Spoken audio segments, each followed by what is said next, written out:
Oke, assalamualaikum anak-anak. Balik lagi sama Bung Muti ya. Kita bakal belajar sosiologi. Materinya adalah kelompok sosial. Nah, udah ada yang tahu belum kelompok sosial itu apa? Kalau belum tahu, wait, kita bakal bahas terkait kelompok sosial.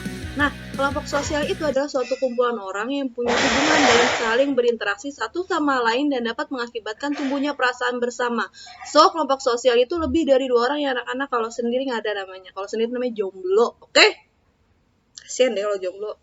Nggak canda deh. Nah, jadi kelompok sosial itu harus lebih dari 2 orang ya anak-anak ya. Karena apa? Karena kita harus berinteraksi sama orang lain. Kita nggak bisa hidup sendiri. Kan nggak mungkin kita ngomong sendirian, ya. Itu namanya kita lagi ngebatin. Kayak kita kalau ngomong pasti butuh orang lain. Nah, inilah kelompok sosial anak-anak. Ayo, sudah berkelompok atau sudah mengalami kelompok sosial? Kalian pasti sudah pernah mengalami itu. Selanjutnya, ada yang namanya ciri. Nah, faktor pembentuk kelompok sosial bersatu dengan manusia lainnya dan bersatu dengan alam sekitar. Kenapa? Karena kita bersatu dengan manusia lainnya. Kita hidup bersama, tidak bisa hidup sendiri. Dan kita membutuhkan alam sekitar. Contohnya untuk makan, kita butuh bantuan para binatang. Contohnya kita makan ayam kan butuh ayam. Kita butuh sayur, kita butuh tumbuhan, kayak gitu. Jadi kita butuh alam sekitar ya anak-anak ya. Selanjutnya ada 3 syarat kelompok sosial. Pertama, tergabung dalam kelompok. Nah, kamu sudah tergabung belum dalam kelompok sosial? Kedua, adanya kesamaan dalam anggota. Ketiga, adanya kepentingan dalam anggota tersebut. Nah, ini syarat kelompok sosial. Jadi kelompok sosial itu nggak serta-merta langsung kelompok sosial anak-anak. Perlu syaratnya. Oke? Selanjutnya ada klasifikasi kelompok sosial. Nah, apa aja sih klasifikasinya? Kita bahas 2 dulu ya materi hari ini. Pertama, kelompok sosial menurut Ferdinand Tonis. Bu, siapa Ferdinand Tonis?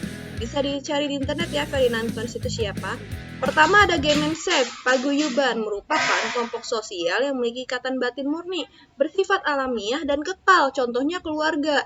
Makanya banyak yang bilang paguyuban Pasundan, paguyuban Jawa gitu, kayak gitu. Jadi itu bersifatnya keluarga atau sukuisme. Selanjutnya ada Gesellschaft atau patembayan, merupakan ikatan lahir yang bersifat pokok untuk waktu yang pendek, strukturnya bersifat mekanis. Contohnya di sini organisasi. Organisasi apa sih yang mungkin kalian tahu? Organisasi OSIS. Karena apa? Karena pasti berubah strukturnya tiap tahunnya. Kalau misalkan organisasi yang besar kayak kepala pemerintahan itu kan juga sebuah organisasi. Kepresidennya pasti berganti 5 tahun sekali. Kayak gitu anak-anak. Nah, menurut Ferdinand Tonis ada 2 ya, patembayan dan paguyuban, Gemeinschaft dan Gesellschaft. Oke, harap diingat ya. Selanjutnya, kelompok sosial menurut Emil Durkheim. Lagi-lagi kalau mau kenal Emil Durkheim, yuk monggo lihat di Google ya. Nah, Emil Durkheim ini bilang kalau ada kelompok sosial solidaritas mekanik dan solidaritas organik. Solidaritas mekanik merupakan ciri masyarakat yang masih sederhana dan belum mengenal pembagian kerja. Contohnya di sini adalah masyarakat desa, karena masyarakat desa masih tetap ada yang petani, ada yang sawah, jadi kayak pembagi kerjanya bareng-bareng gitu, masih bersatu. Nah, di solidaritas mekanik ini di mana adanya kesadaran kolektif, sanksi dan sanksinya itu dibentuknya represif, jadi masih hukum pidana. Kalau misalkan di masyarakat desa kamu melakukan kesalahan, pasti dibawanya ke kantor polisi, masih ada hukum pidana di dalamnya. Kayak gitu, kamu ngelakuin kesalahan apa dilaporkan pasti ke polisi. Nah, selanjutnya ada solidaritas organik, merupakan bentuk solidaritas yang mengenal pembagian kerja. Bentuk solidaritas ini bersifatnya mengikat sehingga unsur masyarakatnya saling bergantung. Contohnya di sini masyarakat desa, masyarakat kota.